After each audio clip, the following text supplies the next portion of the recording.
Hello, friends. I'm going to talk to you for a few minutes about a word that none of us really appreciate. It's the word frustration. What is it that frustrates you? You know, one of the things that frustrates us more than anything is when we work real hard to accomplish things and we put a lot of effort into it. And then all of a sudden, for whatever reason, circumstances change and everything that we work so hard gets destroyed, perhaps by a mistake that we've made. That can be very frustrating, or an oversight, something that we fail to recognize. Well, I believe that there's something that we in the body of Christ have lost sight of the significance of, generally speaking. Something that I think that we all have room for improvement in recognizing how important it is that we grasp this concept and begin to cooperate with God rather than through ignorance and not failing to understand the significance of this particular thing, open the door for the things that we have worked so hard to build to be destroyed. And that has to do with the power that God has given us since we were created in His image and His likeness to speak not only descriptive words of things that already exist, but creative words that have the power to bring into existence the things that we desire. That's part of what God did when He created us in His likeness and in His image. You know, I think that what happens is we fail to recognize and realize the power that there is in creative words as time has went on. In other words, there was a time when people were very much aware of the creative power of words. Farther back in history you go, the more aware people seem to be of that concept. For instance, there was a king who tried to hire a prophet. When he saw all the people of God come into his nation, he was afraid that the people of God were going to take over his nation. And so he sent for a prophet, and he offered to pay him tremendous amounts of money. He said, I would have filled your house with treasure had you been willing to do what I asked you to do. And what was he asking him to do?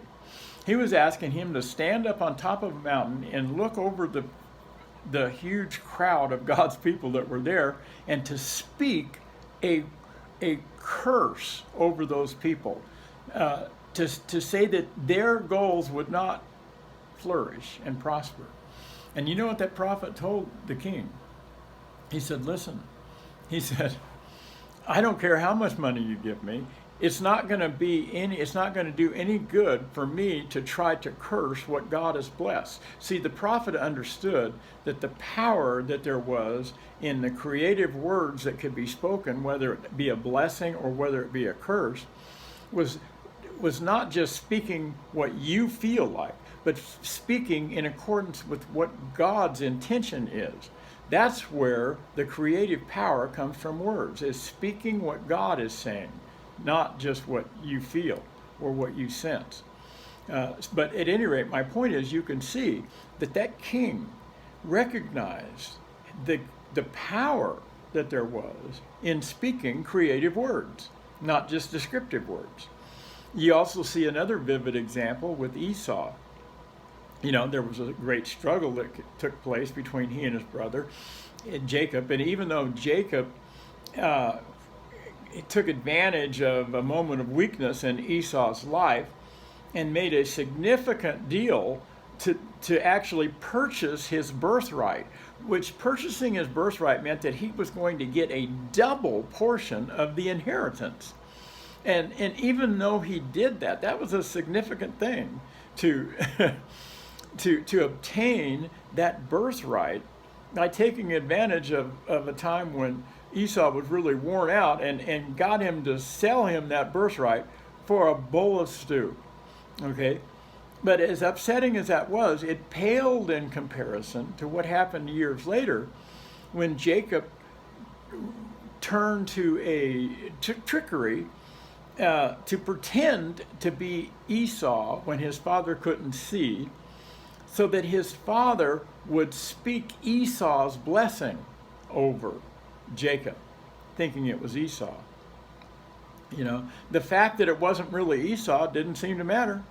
you know but when Esau found out that his father had spoke this blessing, the blessing that was intended for him, over his brother, he pleaded with tears with his father, bless me too, my father. And his father said, I've already made him, through that blessing, your ruler. What can I do? How can I undo it? So what I'm getting at is, people used to recognize, the farther back you go, they recognize the significance of a spoken word. They have creative power to change circumstances. See, that's the difference between descriptive words. Descriptive words are seeds as well. They have creative power as well, but the only thing they're going to create is more of the same. So if you want something more than what you're experiencing, or if you don't want to continue to experience, then you've got to understand the significance of speaking the right things, speaking creative words, not just descriptive words. In 2 Corinthians chapter 4 and verse 13, it says, we, having the same spirit of faith, according as it is written, I believed, and therefore have I spoken. We also believe, and therefore speak. I'm just going to encapsulate this by saying that Jesus verified the concept that there is great power in believing and speaking, not just in accordance with what you can see and feel, but believing and speaking in accordance with what you desire. Okay? That's what's called a creative word. And so that little verse, we, having the same spirit of faith, according as it is written, I believed, and therefore have I spoken. We also believe and therefore speak. If you want to see the power of faith-filled words to positively transform your life, and not